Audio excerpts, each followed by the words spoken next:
PS6 udah mulai ada berita katanya bakal dirilis. Nggak tahu apakah ini berita resmi atau nggak, tapi yang pasti ternyata banyak yang nggak suka loh bre.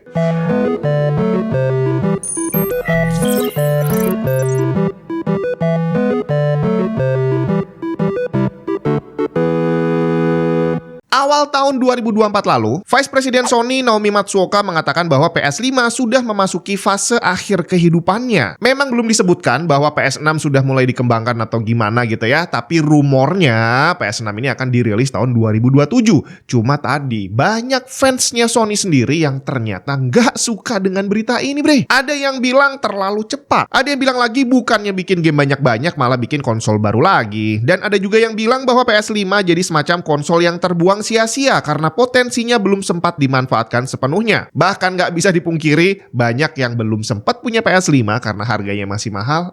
Udah mau keluar yang baru aja bre. Dimana ternyata, walaupun dibilang pengguna PS5 itu ada banyak, tapi ternyata nggak sebanyak itu loh. Cuma sebelumnya buat kamu yang lagi nyari Windows original yang murah dan aman, cek cdkeysales.com. Gunakan kode voucher TNT untuk dapat diskon tambahan. Bayarnya gampang bre, bisa pakai OVO atau GoPay. Setelah pembayaran, kamu akan dapat serial number yang bisa langsung digunakan untuk mengaktifasi Windows kamu. Kalau ada kendala, bisa langsung chat customer service di websitenya yang akan siap ngasih solusi.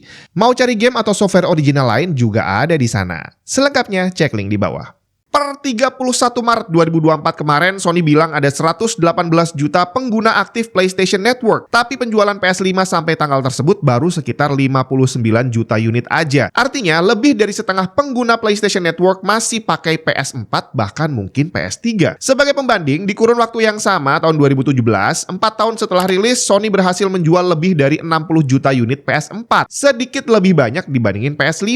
Tapi saat itu, PlayStation Ecosystem mencatat jumlah pengguna aktif lebih dari 70 juta orang, yang berarti hampir seluruhnya adalah pengguna PS4 yang dirilis 4 tahun sebelumnya. Sedangkan PS5 udah 4 tahun rilis belum berhasil mencapai 50% pengguna. Bagaimana dengan jumlah gamenya? 4 tahun semenjak rilis sudah lebih dari 3.100 game dirilis untuk PS5. PS4 pada kurun waktu yang sama dapat sekitar 3.200-an game. Hampir sama sebenarnya. Masalahnya, game eksklusif yang dirilis hanya untuk PS5 itu cuma dikit banget bre. Contohnya di tahun 2023 kemarin hanya ada sekitar 36 game yang dirilis hanya untuk PS5. Sisanya dirilis juga untuk PS4, bahkan udah banyak juga yang dirilis ke PC. Dan Sony sendiri terlihat menikmati hal itu. Salah satu eksekutif Sony bahkan bilang kalau merilis game mereka ke PC itu seperti membuat Sony bisa mencetak uang sendiri. Jadi kalau dibilang PS5 belum tereksplor sepenuhnya, ya mungkin benar, bahkan mungkin akan ditinggalkan kali ya. Soalnya tadi bre, PC bisa jadi mesin uang buat Sony coy.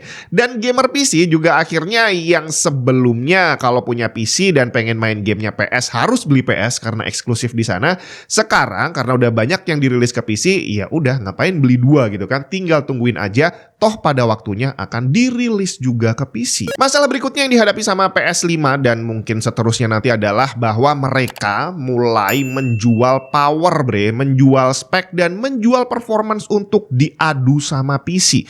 Dimana hal ini sebelumnya nggak pernah ada di konsol. Senjata utama konsol adalah game eksklusifnya, bukan FPS, bukan prosesor atau GPU gitu ya. Karena ya prosesor sama GPU-nya kecil, nggak bisa di-upgrade gitu kan. Usia konsol cuma 7 tahun, dalam kurun waktu 7 tahun PC udah dapat banyak sekali upgrade. Sedangkan konsol nggak mungkin di-upgrade. Jadi walaupun mungkin di awal rilis dia bisa menyaingi PC, tapi seiring berjalannya waktu udah pasti bakal kalah. Jadi mendingan gak usah diadu sekalian aja. Cuma masalahnya PS5 kemarin dirilis dengan gimmick performance tertulis 4K 120. Nggak ada satuannya. Apa ini 120? Apakah 120 watt gitu?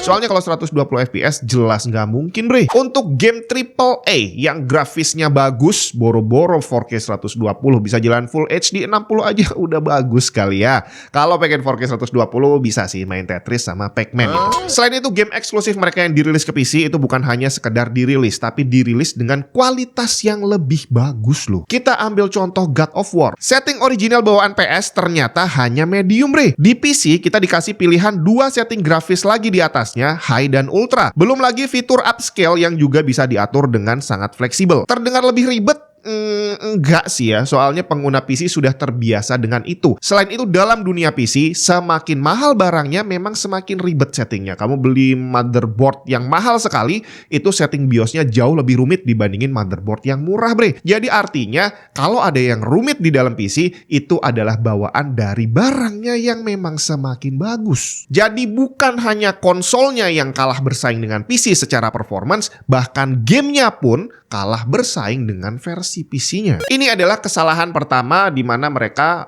mulai mencoba beradu performance dengan PC. Kesalahan keduanya adalah, walaupun tadi udah jelas-jelas nggak mungkin menang, tapi para penggemar PlayStation itu tetap menuntut game yang kualitasnya bagus secara grafis. Jadi walaupun nggak bisa bersaing beneran, mereka tetap mintanya gamenya yang bagus, FPS-nya tinggi, dan resolusinya juga tinggi gitu. Nggak salah juga sih, soalnya si Sony memang menjual itu, dan pembelinya nggak mau rugi dong. Kalau yang dirilis adalah game yang gambarnya jelek, ngapain harus beli PS5? Beli aja PS4. Hasilnya, bikin game dengan kualitas seperti itu, pertama nggak gampang, kedua biayanya banyak, dan ketiga butuh waktu yang lebih panjang. Sedangkan usia konsol selama ini kurang lebih hanya 7 tahun. Dalam 7 tahun, berapa banyak game AAA dengan kualitas grafis yang luar biasa bisa dirilis? Nggak banyak coy. Kalau mau kita bandingin sama zaman PS4 aja yang sebelumnya, persis sebelumnya ya, di sana grafis nggak pernah dipermasalahkan. Bahkan FPS-nya udah di-lock di 30 FPS. Gak ada yang komplain, bre. Mau pengguna PC sampai 60, 100, atau 120, pengguna PS4 slow aja. Emang punya gue 30 FPS, yang penting gamenya bagus. Nah, dengan nge-lock 30 FPS ini, yang pertama tadi bikin playernya memang udah sadar bahwa itu batasnya, dan yang kedua sebenarnya bisa membuat usia konsolnya menjadi lebih panjang. Di saat konsolnya pertama rilis, mungkin game yang dirilis bersamaan itu FPS-nya bisa tinggi, mungkin 60 atau 100 gitu ya, tapi tetap dibatasin ke 30.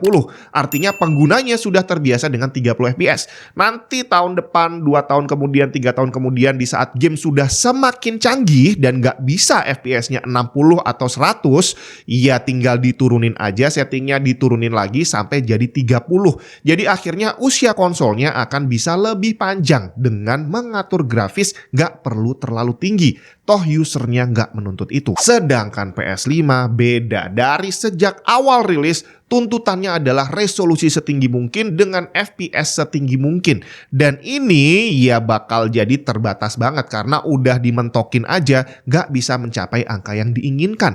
Gimana ceritanya kalau kualitas grafisnya diturunin tapi FPS-nya nggak bisa naik? Ya ujung-ujungnya orang akan mulai bertanya-tanya, ini gambarnya jelek, FPS-nya nggak bagus, apa memang konsolnya nggak bagus kali ya? Terus gimana dengan rumor rilisnya PS6? Ya sebenarnya nggak ada yang spesial karena secara timeline PS5 dirilis tahun 2020 dan nanti kalau 2027 keluar PS6 itu sudah wajar karena dulu PS4 juga usianya 7 tahun. Dia dirilis 2013 terus 2020 rilis PS5 gitu ya. Dan untuk performance juga nggak akan spesial pastinya. Kenapa? Karena di saat PS5 rilis kemarin dia udah nggak bisa ngalahin PC. Jadi kalau dia nanti ngerilis PS6 ya kemungkinan nggak akan bisa ngalahin PC karena dia punya tanggung jawab untuk menekan harga konsolnya nggak boleh terlalu mahal. Jadi opsi hardware yang akan digunakan juga nggak mungkin terlalu tinggi. Selain itu, kemarin baru aja dirilis PS5 Pro. Apa bedanya itu kalau dinamain PS5 Pro atau PS6 Pre gitu kali ya. Jadi ya sama-sama ngerilis konsol baru dengan hardware baru dan udah itu doang. Jadi sebenarnya kalau memang Sony pengen bertahan untuk berjualan konsol, ya kalau bisa sih yang nanti nggak usah terlalu banyak menjual gimmick performance.